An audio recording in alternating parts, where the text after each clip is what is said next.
What's up, everybody? Welcome to Knockout Sessions. It's your boys, per usual, the dynamic trio right here, the three musketeers, los tres bandoleros, you know what I'm saying? And for you guys watching, please like, share, and subscribe to our channel. I'm telling y'all, if you support us, we're gonna have stuff ready for y'all. All right, that's how it works. You give to us, we give back. So 100%. Keep tuning in, keep getting these updates, keep looking at our reels, keep looking at our shorts, follow us on social media, it's at the bottom for every update that you're looking for. If we start to sell shorts, make sure you wear them. Absolutely. Wink, wink. And quack, quack. It's a very news-filled quack, quack. Monday here. Alright? That's already alluding to it. I'm gonna let my boy. No, please. You did such a great job at starting it off.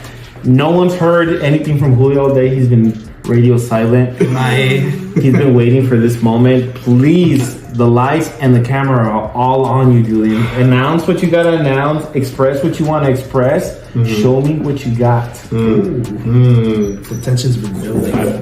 I've never seen a better hype man than that. But we'll begin today with the breaking news that broke out this morning that Canelo has parted ways with Al Haymon's PBC. Why? Because he decided to go to Matchroom Boxing. Because Eddie Hearn says, hey, I'm going to pay you better. And I'm going to pay you adequately. Money talks. All right. That's where really what it comes down to. Money talks. Just like the young former intern said right here. Former intern. You're a contender now. Came up in life. This is proof of what you do when you support us. I'm going places now. All right. I'm not living off of scraps anymore. All right, so let's start there. Let's go. Let's start there. Okay. Right. So Canelo breaks away. Obviously, nothing's been officially confirmed, but essentially it's because they're saying PBC did not have enough money in the escrow account. Right. They made a contract to offer Canelo a specific amount of money to make sure to fight certain fighters. And this is probably the reason why they just both agreed that, hey, I can't offer you money. Canelo's in his right to say, hey, you promised me this. And they both went their separate ways. That's why I think PBC didn't fight. And obviously Canelo found his way out. Yeah, because I mean, it's like if one side can't live up to their end of the contract, it doesn't make sense for the other side to. Right, because, and this is mainly my big argument. This is mainly my big argument because I already can see Julio swallowing something over there, looking for fucking excuses in his little screen over there. But this is my thing. Canelo's 38 years old. He's old. He's super old. I don't know about 38. You know what I'm saying? He's super old. I understand where you're going with this. He's super old. Right, super old. He's done what a lot of boxers won't achieve in his career. Absolutely. So in my humble opinion, it doesn't matter if you're a billionaire. Who doesn't want to be a two-time billionaire? 100%. Right? Like, if you're not getting offered what not just me, myself, think I'm worth, but obviously other promoters who are willing to offer him the money, why not say, fuck you, you're not going to pay me what you're going to pay me, let's move on. Which makes sense. Right? At least from a business standpoint, 1,000%. Because, if anything, now he'll have leverage because what's going to happen? PBC doesn't have anywhere to show their fights right now. We've been hearing rumors about Amazon. Nigga, what the fuck are we doing? Keep going. What the fuck are we doing? I got thirsty. Okay, then. You can swallow your piss, but you don't interrupt me when I'm on a roll. It's like, no one's interrupting. Just killed the whole flow. Hey, we're not cutting this out, by the way. You saw it here first. Oh my god. This is how 1/3 of KOSessions is lacking professionalism. I think Julio, since last week, ever since there was rumors of Canelo, he's been like weird. Like he's overly conservative with his feelings, and I don't like it. This is not the Julio that got us to start a fucking show for you guys. Hydration is great, guys. Trust me. And the label comes off until I get paid. All right. Where is it at? Oh, PBC doesn't have anywhere to show their fights. Rumors are obviously this whole Amazon deal. They haven't even done their first showing, and we're already getting close to being done with Q1 of the fucking year. Yeah. You know what I'm saying? So with Canelo moving to DAZN and Eddie Hearn, it's leverage. You got fucking money backing you up. And if fucking Benavidez wants to fight the winner of Bivol and Beterbiev, guess who fucking Bivol's with if Bivol wins? Which, speaking of Benavidez, since we're on the topic, the current narrative from a certain group of people was Julio's friends. It's Julio's friends. From Julio's friends. Shout out to my boys that don't watch. Shots fired. The current narrative from these group of people was that Canelo's a fraud. The legacy was not worth the hype. That he's not gonna go as an all-time great because he dug blah blah blah blah blah. He wasn't living up to his contract. But recently, breaking news. I know you saw the clip of Jose Benavidez Sr. talking about an offer that had been made initially by Canelo's team, but for whatever reason, they just decided not to opt with it. Yeah, which I think falls back to the whole guarantees of PBC. Because it's one thing to offer Benavidez the money, but if they can't offer Canelo the money, right? Which goes back to my whole point of if you're with Eddie Hearn and Eddie Hearn still has the deep pockets, it might just make the fucking fight easier to fall into place. Yeah. But one day we'll make this show exciting again when Julio fucking decides to start fucking talking. One side of the table is awfully quiet. I'm letting y'all give your piece. That's peaceful as I can be. I'm about to cook. That's why. Cook me. Well done. And then I have something to talk back about. But I think it's not in the way that you think I'm about to cook. Oh. I mean, Plot twist? ramen's ramen. Might be plot You twist. can make it spicy or you can make it natural. Or miso ramen. I have something to say to about 3 to 4 groups of people. All right, we'll start with the Canelo haters. No hate speech. To the Canelo haters, be happy that he's taking Jaime Munguia.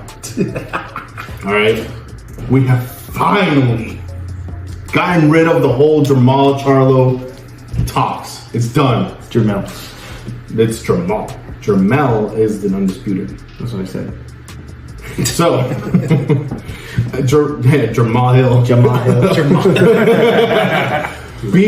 Be happy that this man decided to say, you know what, I'm going to PBC with Eddie Hearn, and I want my fights to be Munguia and Berlanga.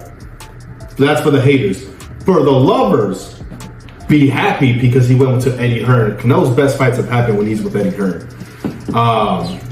And on top of that, he's kind of, if he goes out and beats Munguia and Berlanga, I need you to bear with me here, Milton. You're listening. You're gonna enjoy this one. Very intense. He beats Munguia and Berlanga. He cleared out his division again. Because this goes to the Benavidez lovers.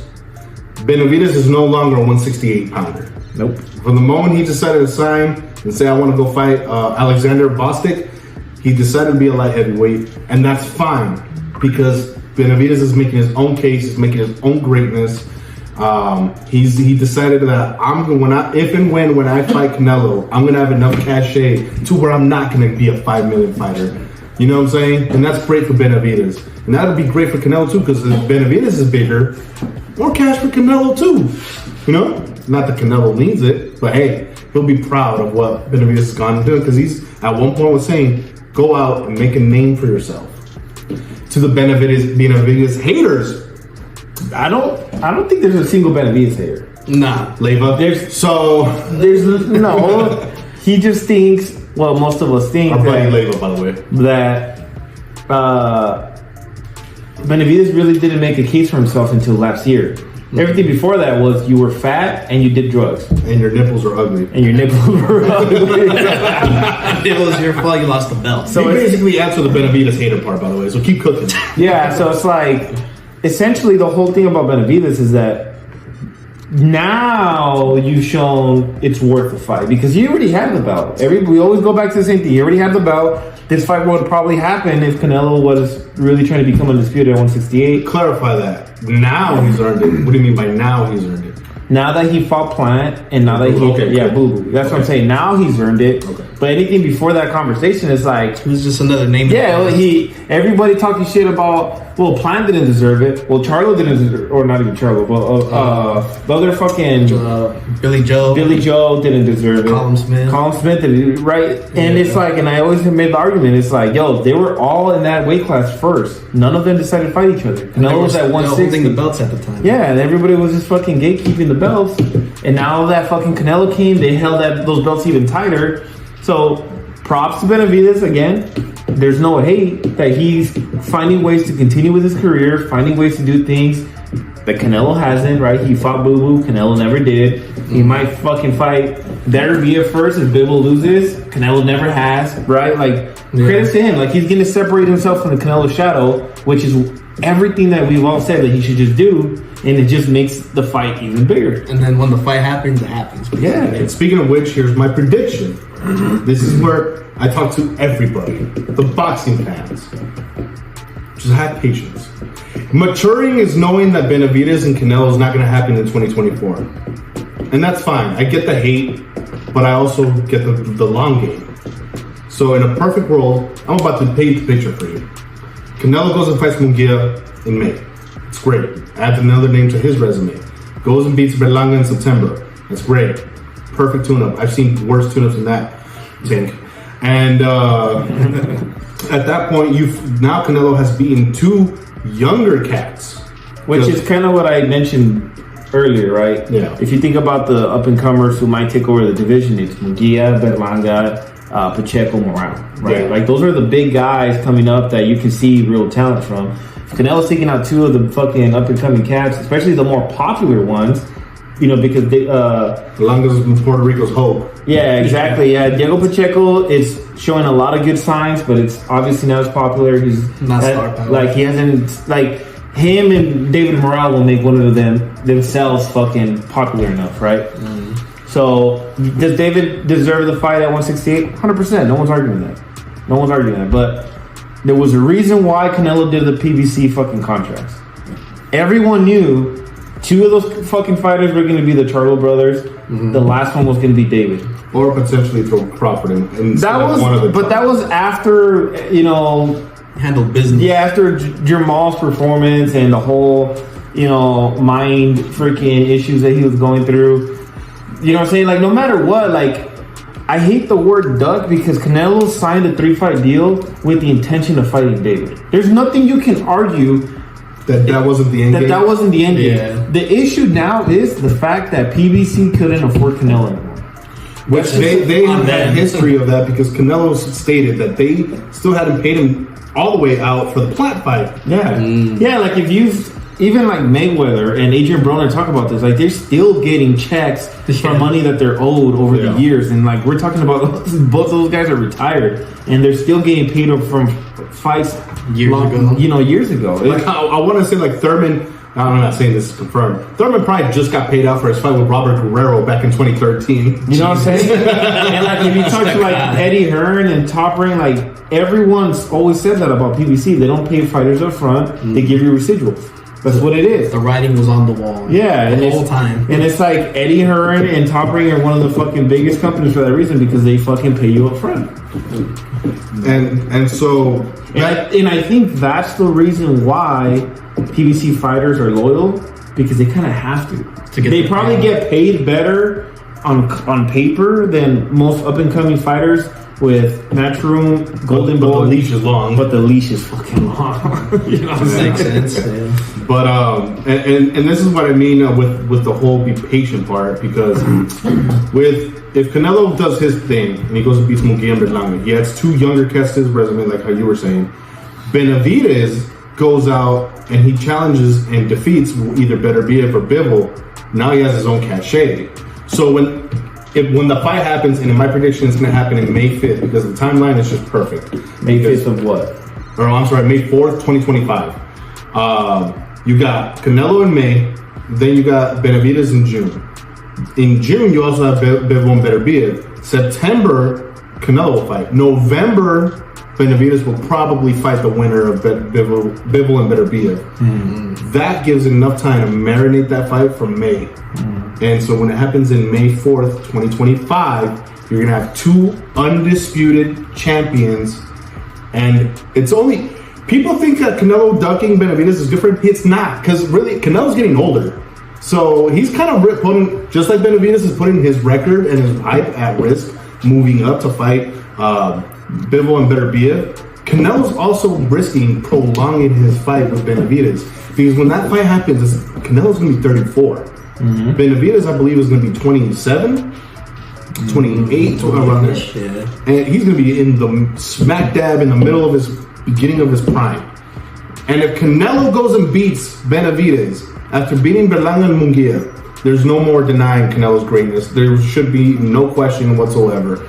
But if Benavidez goes and beats Canelo, well, we had a situation of like when Canelo fought Cotto, where it was a passing of the torch. It was. Now I'm not gonna say Canelo's old. He's got a lot of mileage in him, but now we have a new face of boxing that went out and grabbed that torch. I think depending on how these next couple of fights go, we might even be looking at Canelo's retirement fight by the time he gets that Benavidez shot going. Possibly, yeah, because realistically though, like I still think the fight could happen in September, and I'll tell you why. Because if you have a competitive fight between Bivol and Beterbiev, there's going to be rematch clauses on those contracts, right? Eddie Hearn said that he wanted Berlanga to fight one more person before he even got the Canelo fight. So if you got Bivol and Beterbiev tied up on a rematch, and then you got Eddie Hearn putting Berlanga on some other fight and before he fights Canelo, that still leaves both Canelo and David Benavidez available for September, because they're both fighting right, one after the other, May and June. So technically speaking, we could still see this fight this year. Or they squeeze in the Crawford fight. No, the PBC is over. Yeah, but that doesn't mean Eddie Hearn can't make partnerships with others. With PBC being over, I don't want to see it.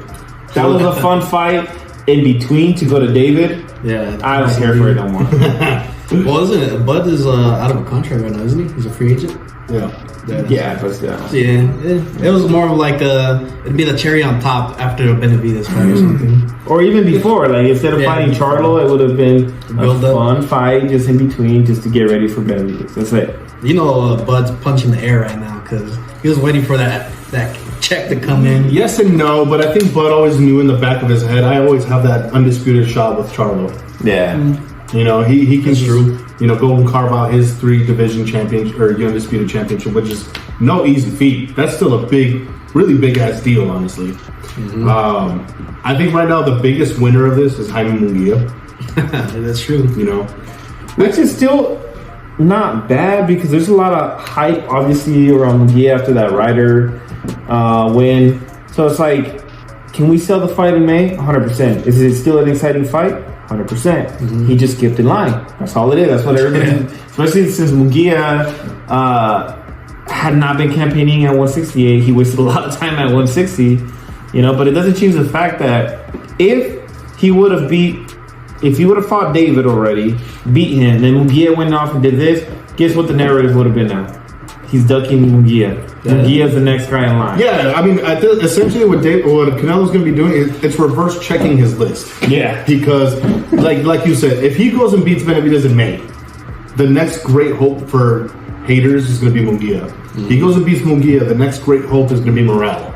Now, Morel's a little too green right now. Morel, let me tell you why he's an interesting case. Morel is going to beat a Benavidez what Benavidez is to Canelo in the future. Yeah. We're going to see that clash at 175. Morel is going to fight at some point Bivol or Beterbiev to set up that fight with Benavidez. Yeah. And it's probably going to be like Bivol, if we're going to be completely honest. Because Beterbiev, I feel like if he was to become undisputed and he loses to Benavidez, he might retire after that. But Bivol's still young enough. Yeah. So Morel is the boogeyman of Benavidez's career in the future. Remember that. Love it. As far as Munguia goes, honestly, as far as Munguia and Berlanga goes, fighting those two in the same year is also perfect, because think about it, guys, long-term investment. We get the losers bracket of Munguia versus Berlanga. That's true. So, again, I get it. Our patience has been tested by Canelo with doing these things, but at the same time, when you look at the bigger picture, a lot of good fights have been set up because of this mess. That's true. So realistically, the only loser here is Jamal Charlo. Go fight Plant. Go Fight Boo Boo finally. And potentially Crawford, but he's got a plan B. And yeah, PBC. I mean, like once again, you guys are looking bad, if not worse, than Golden Boy. Yeah, because they looked great when they signed the 3-fight deal with Canelo. They really did. I'm like, boy, you guys are really PBC has proven that they're the UFC of boxing in terms of they can only make good business with themselves. what they're already fucking under contract. Yeah. Eddie Hearn, he's what he's always been to us. The savior, The Messiah. So just be patient, guys. Be patient. Enjoy all the fights that have been potentially getting set up right now in 2024. Because again, that undisputed versus undisputed in May, my prediction, it's gonna be worth it. It's gonna be big time.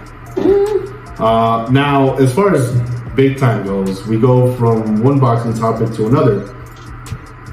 The president of the Philippine club, Manny Pacman Pacquiao, reportedly set to face Tyron. I got knocked the fuck out by Jake Paul Woodley.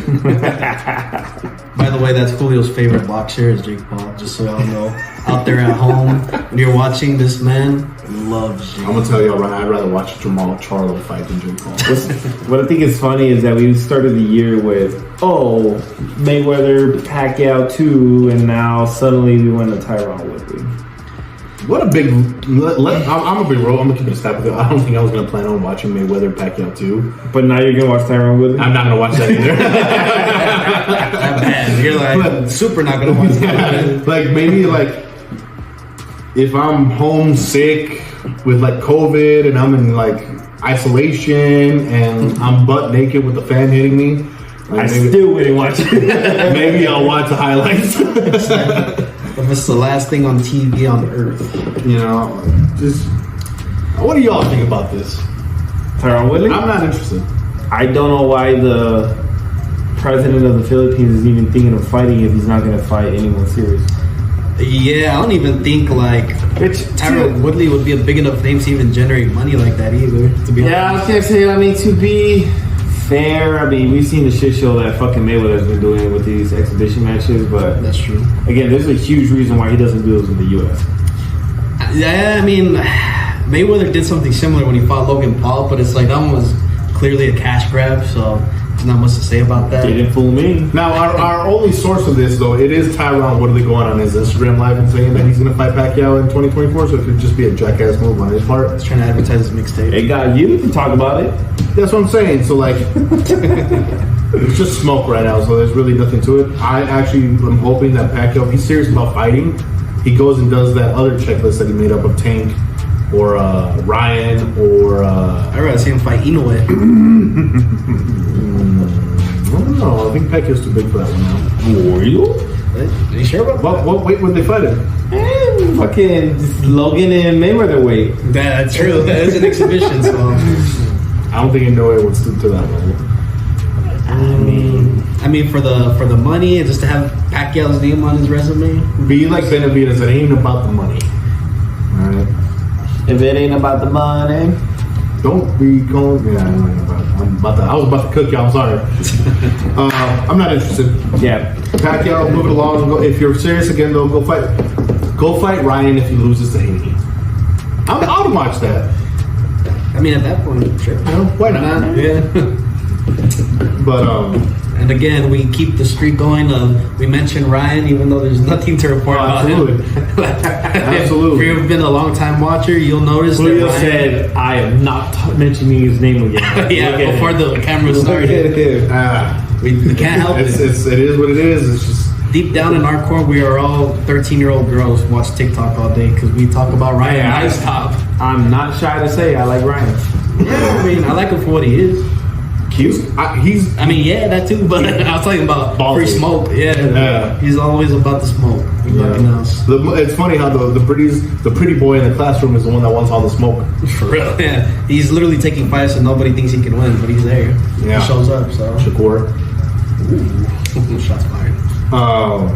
But we move over from the boxing side of things, and on the topics of Mexico, UFC Fight Night Mexico. I think the best fight of that night was the ones in the stands.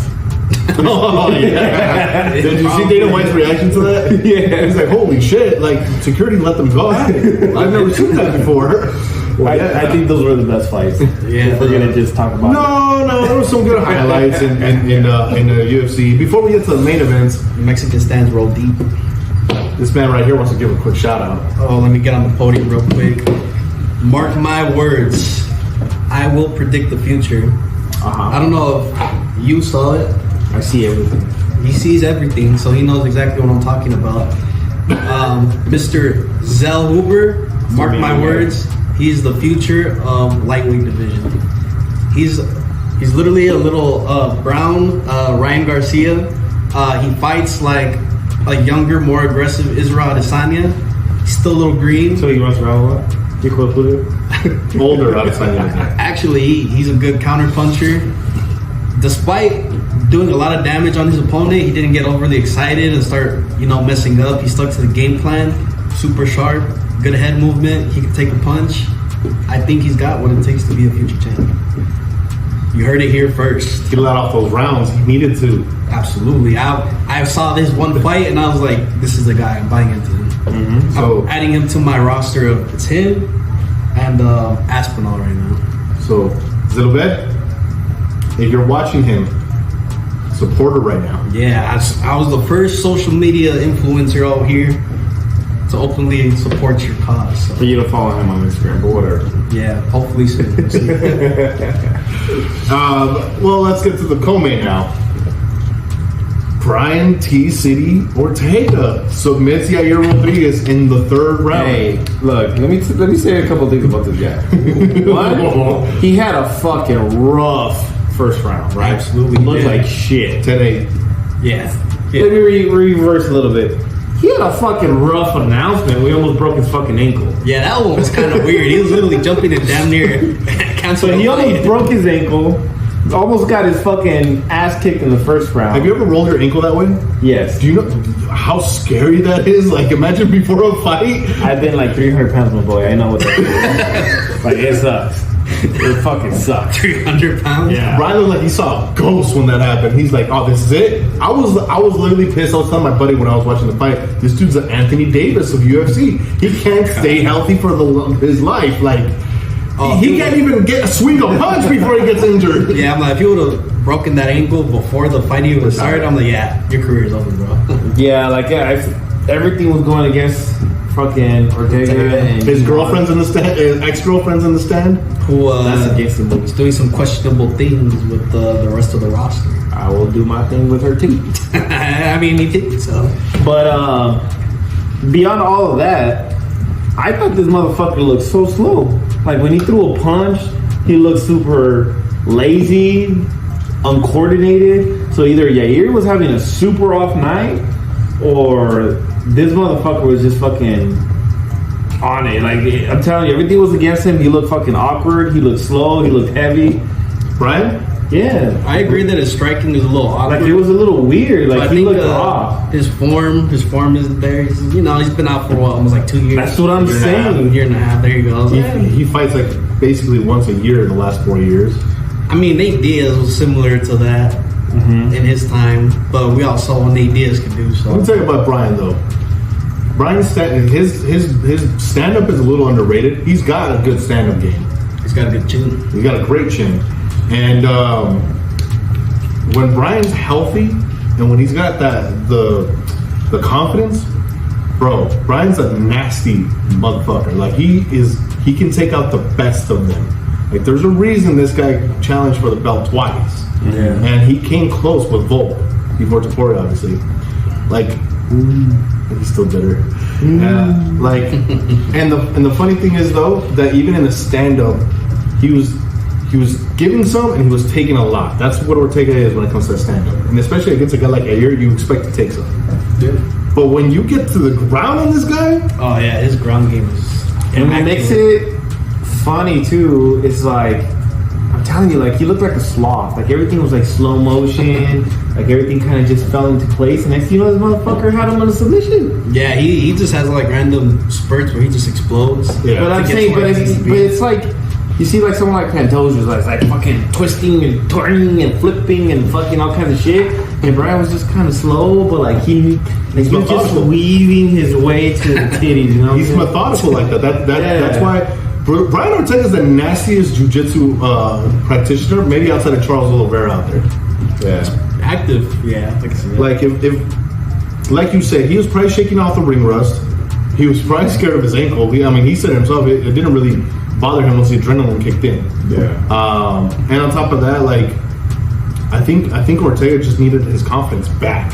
He needed definitely has it now. Yeah. Yeah. And props to him for going out in that press conference and saying, "Look, Volk's ahead of me. So if he wants that title shot, he can get that title shot." And we're not fight for it again. Well, at this point, I wouldn't mind seeing that rematch either. To be honest, Ortega and Volk, it'd be interesting. Yeah, it'd be an interesting fight. As far as Yair Rodriguez goes, I don't, like you said, maybe it was an off night. That first round, he looked like a bat out of hell. Yeah, he was landing every shot perfectly, aggressive, fast, and then just after that, I don't know, just let her take his IQ. Yair, why would you go to the ground and invite Brian there? Why? Maybe he was working on his ground game and he got too cocky. It's one thing to submit Josh Emmett. It's another thing to test that with Ortega. Yeah, bad IQ. That's a Michael Chandler move right there. Absolutely. Man, that's just bad. That was a horrible call on his part. Brian took advantage of that. Brian, even though his eye got busted in that first round, he came back and paid it back in blood with Yair's eye. The ground and pound was pretty nice. No, it was Yair's eye that got busted. It was Ortega's nose. No, his eye was also pumping up. Right? Mm-hmm. Nose and eye, actually. Now that I think about it. He was bleeding like crazy. No, yeah, that's when he got that cut right under his eye. Yeah. So it was a fun fight, honestly. That second round, like, it's funny. First round, Yair dominated. Second round, Brian dominated. Going into that third, I'm like, oh, this is anybody's ballgame now. But just, how's that ankle looking? Brother Bear goes out there and just locks that in. And it looked nasty, and I felt bad for Yair because, like, and Brian explained it later on. He can't really hear well, I think, because of the altitude or something. Like he couldn't hear the referee tell him it's done.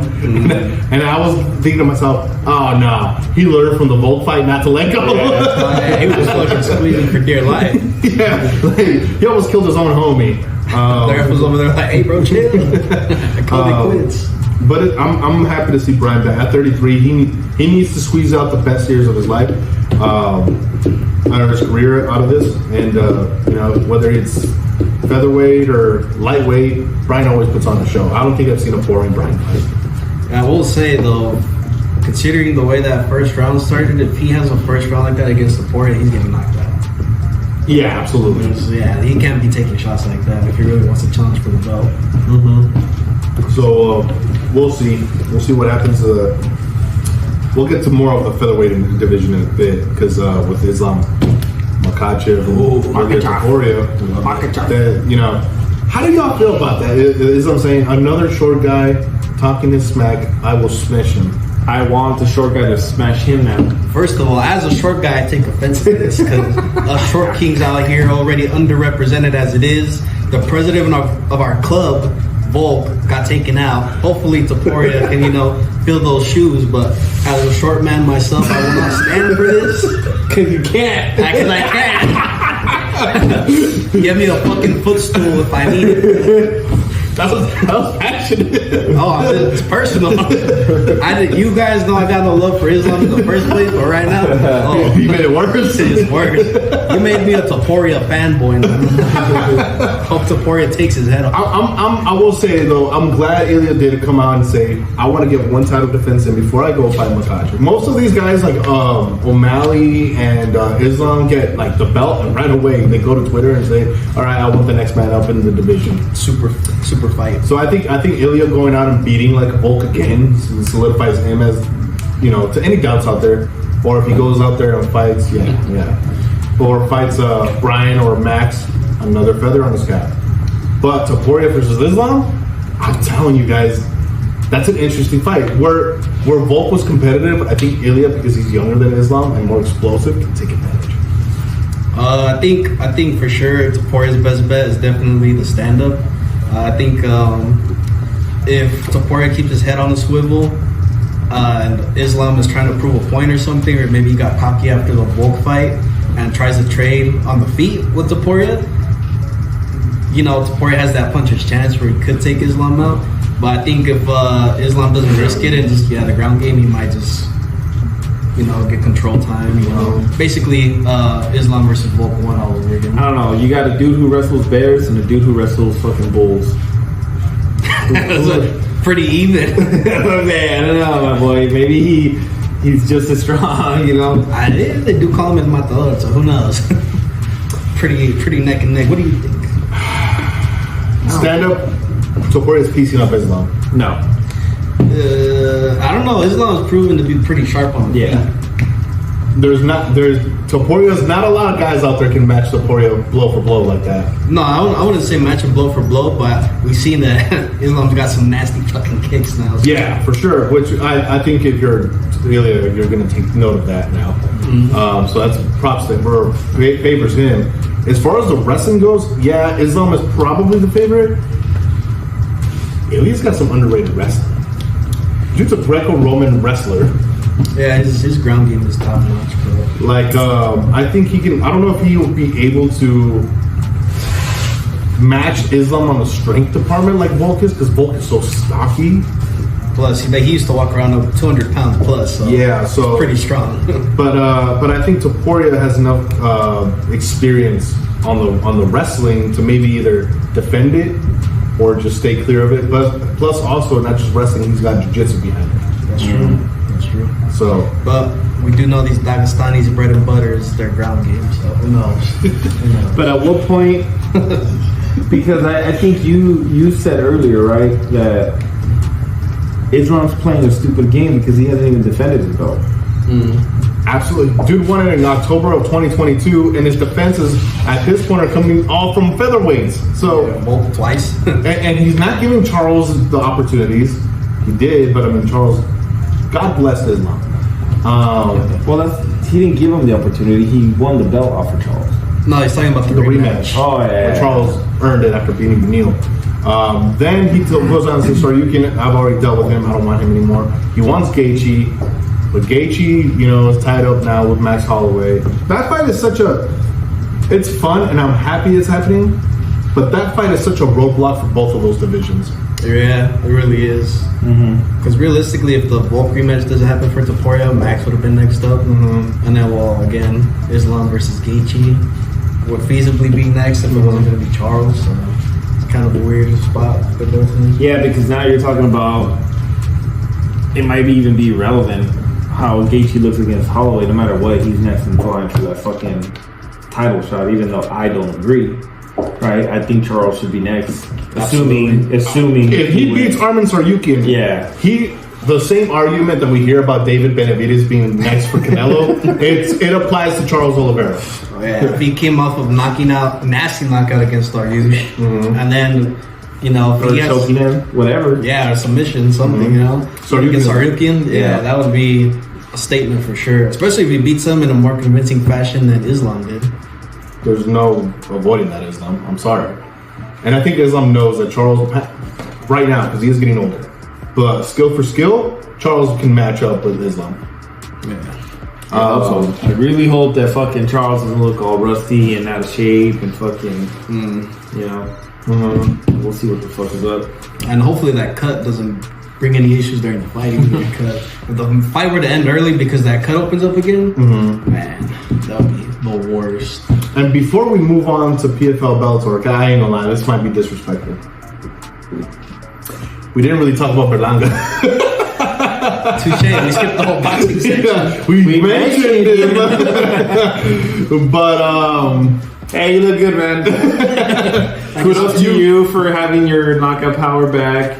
I'm not gonna lie, this isn't like anything disrespectful or like nothing we did on purpose. But Berlanga, like, you did what we thought you went out to do, what you looked to go do. Like, you didn't do anything special, you didn't look special, but you went out and did what you gotta do. This is the most backhanded compliment I've ever heard in my life. You kind of look shitty, you kind of suck, but you got the job done. So. You are good enough to be Canelo's tune-up. Moving on.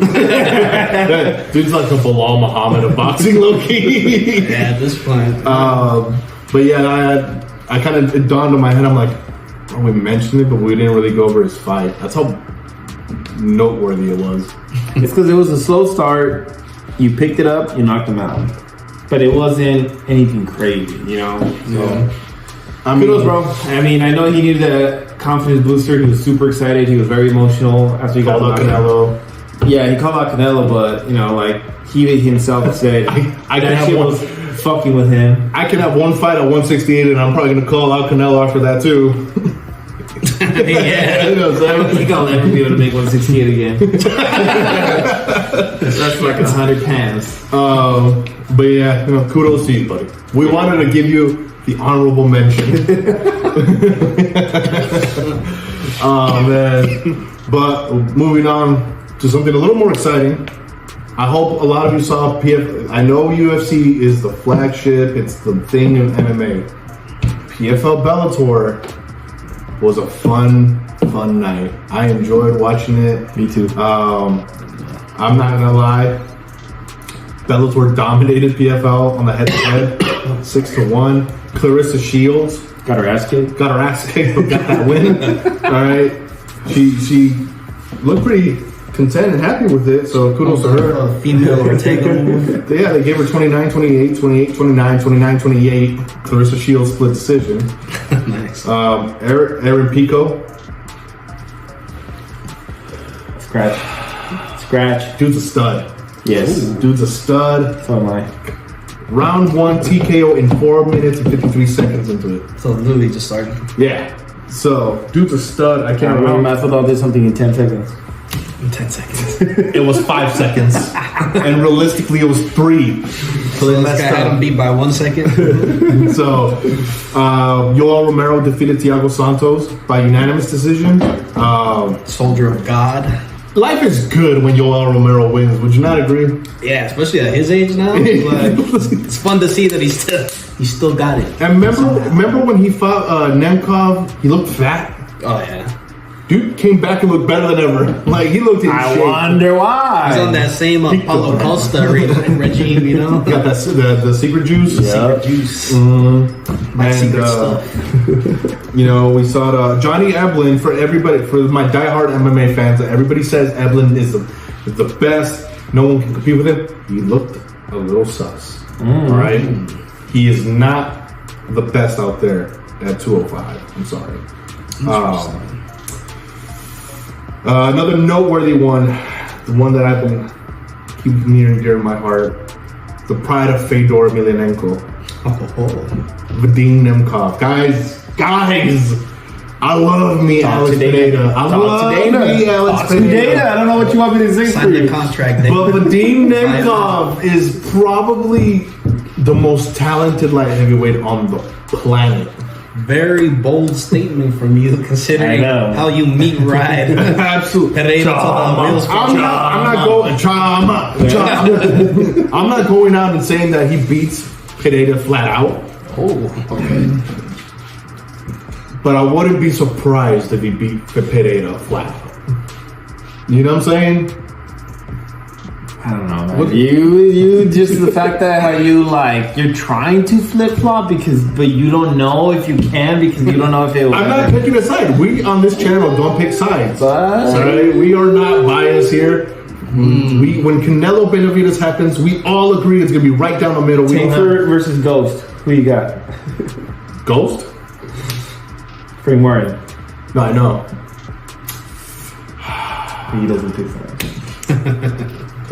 I think boxing wins on that night. For Tank Sexuals. The biggest surprise of the night, though, goes to Hernan Ferreira, knocking out Ryan Bader in round 1, 21 seconds into it. Set up a big fight with Francis Ngannou. Mind you, Hernan Ferreira, by the way, 6'8". Yeah, it's like 2 inches taller than me. Yeah. Are we talking about his height? Yeah. We don't want to talk about anything else. Like, he was literally the only shining pride of PFL, taking out literally one of the Bellator goats in Ryan Bader. I'm not gonna flat out say he's beating Ngannou with that size. That makes it interesting. Kaiju's, Battle of the Kaijus. Yeah, It's Godzilla versus Kong. Haha, I see what you did there. Moving on. Two giant behemoths. And that was a fun pay-per-view. Like, I thoroughly enjoyed it. You know, I don't know if it'll ever compete on the level of UFC pay-per-views, but I think I enjoyed it more than the Fight Night Mexico. Mm-hmm. I can tell because you didn't even mention Brandon. Oh Lord, we just gave Brandon the main event. Oh, we're just all over the place. And You're all over the place. And you forgot Berlanga. And you forgot Brandon, so 1-1. That's Mexico's MMA god. Well, so now that we're on the topic, y'all, let me. I'm gonna break this down before we get into this because this was a big deal. To who? This might be to a lot of Brandon fans. At first, I thought it was a robbery, maybe even a draw. I went back and watched it. Brandon deserved to lose. By Brandon, I mean Moreno. Oh, I mean, I know. Royval was more active. He wasn't- like Brandon Moreno fucking slowed down hard in the last like fucking 3 rounds, bro. He literally let off the gas pedal. He played it safe. He didn't have the same takedown explosions he used to have. Mm-hmm. I'm not saying he. And when he actually had him, did nothing with it. Then they have to keep fucking breaking out the clinching. Royval fought like he was hungry, and Brandon fought like he was just there. Mm-hmm. Honorable mention: if Leyva was a UFC fighter, he would definitely be Royval with the way he fucking talks. Bro, it's so funny that you say that because I literally look at him the way he fixes his hair in the middle of the fight. I'm like, that's some Leyva shit. If you know, you know. What the fuck is holding me, motherfucker? So Leyva, your nickname is Raw Dog now. Nice. That being said, though, honestly, I saw nothing special from Royval's performance. Pretty much just loses to Pantoja again. See, how do I say this? I had the wording, but then you mentioned Pantoja and it went away. Royval didn't look anything special because Brandon Moreno didn't come to fight. That's why. Basically, to sum it up, the fight was more about Brandon losing than Royval winning. 100%. Yep. Because I actually would have been okay with the tie because I really don't think Royval ran away with it after the 3rd round. I don't know. I think it was close enough to say a tie. But I'm not mad. Like, the fact that I'm not even mad that Moreno lost is because, like, hey, bro, like, you're an idiot. You finally headline Mexico, and this is what you do?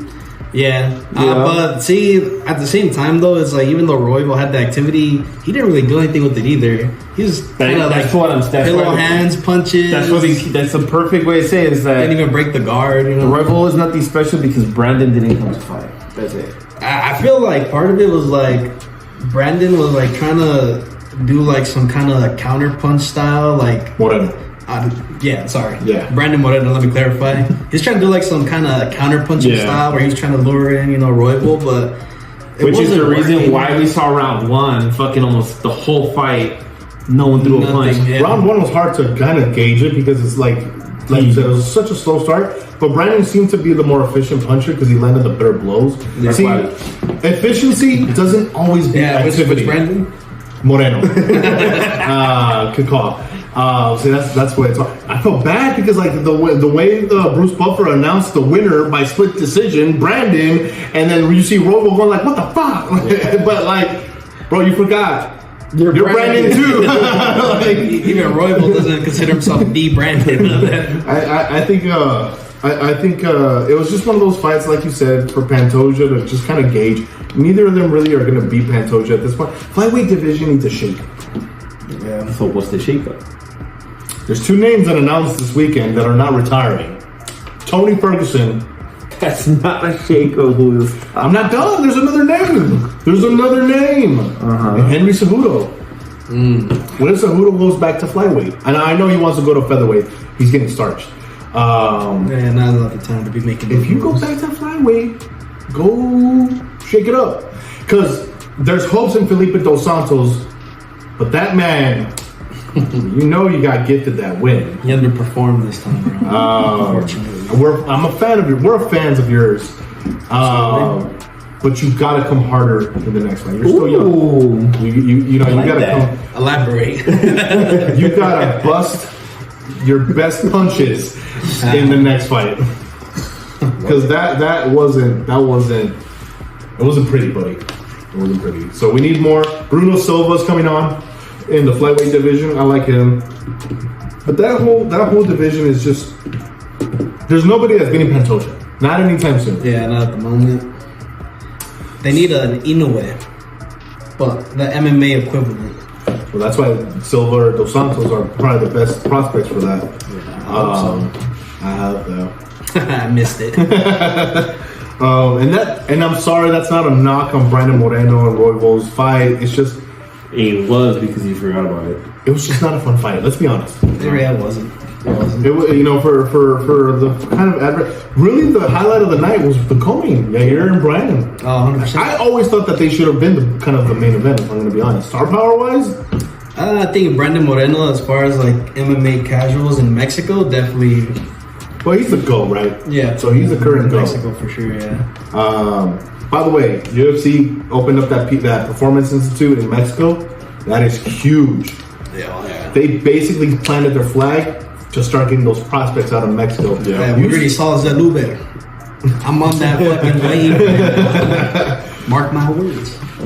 Dana's taking a lot of talent out of Mexico now because it's a boxing country. Let's be real. Yeah. But I'm sure there's a lot of MMA practitioners out there. Well, that means our next generation of top tier strikers are probably going to be coming out of Mexico. Yeah, and the raza needs it. You know what I'm saying? You know what I'm saying? Like we see a whole lot of diversity in the UFC, but yeah, we need some.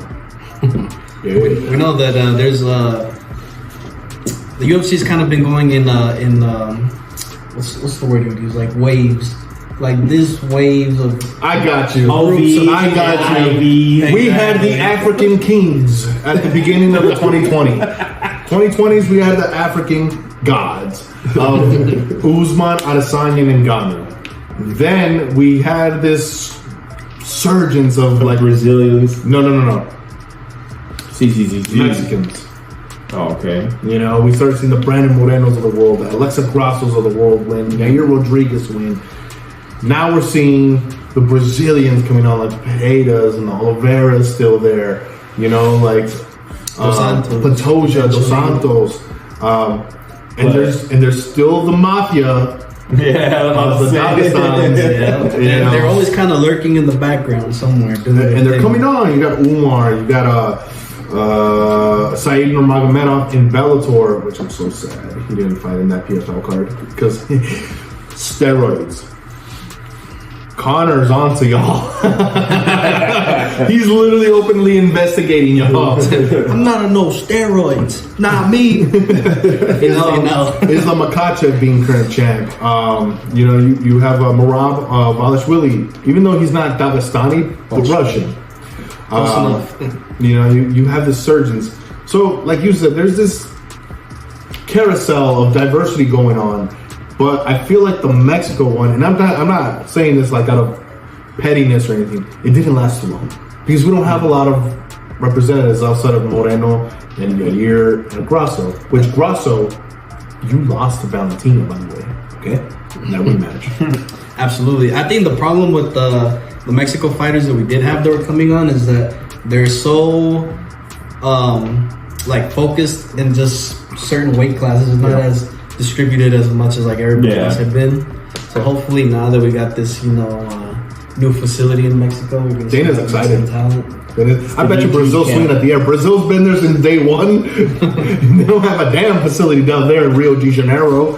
So I like that UFC though, that Dana White's planning these PIs though, not just in Mexico but like everywhere. Like if he's really about like if he gets one in China, Brazil, Spain now, Spain, Canada, he needs Canadians. The GOAT. We haven't seen anybody come close to the pinky toe. Alright? Oh, Georges Saint-Pierre, you know? That's because the aliens took all the talent from Canada. We all saw GSP's got that 10-point hat. So I'm happy for UFC on that regard. But as far as anything else goes, we'll have another video for y'all coming up sooner than later this week. Again, I said at the beginning, I'll say it again. Hit the like, hit the share, hit the subscribe. All right, we come up, y'all come up. And again, you get these fun debates and you get these point of views and you get this content, you get these updates. If you're a fight fan or you know fight fans, bro, support. That's what we are. We're fight fans. We're all a family here. We're one of y'all. You know, on the comment sections, you can tell us what y'all think, what y'all want to hear. You can tell Julio that he's wrong and his takes are garbage. You can tell Milton that he needs to lose more weight. You can call me short. I don't care. Just leave that support, whatever it is. No such thing as bad publicity. Or you can say we're cute. You know what I'm saying? Specifically somebody. Oh, shit. Short Kings rise. I'm telling you, I'm a supporting fanboy now. You've done it as long as you've done it. Yeah. So, where are my people at? Support. Short game. Short game. Short game. So again, all the social media handles are on the description. Share it with everybody, man. We got y'all. See y'all next time. Peace.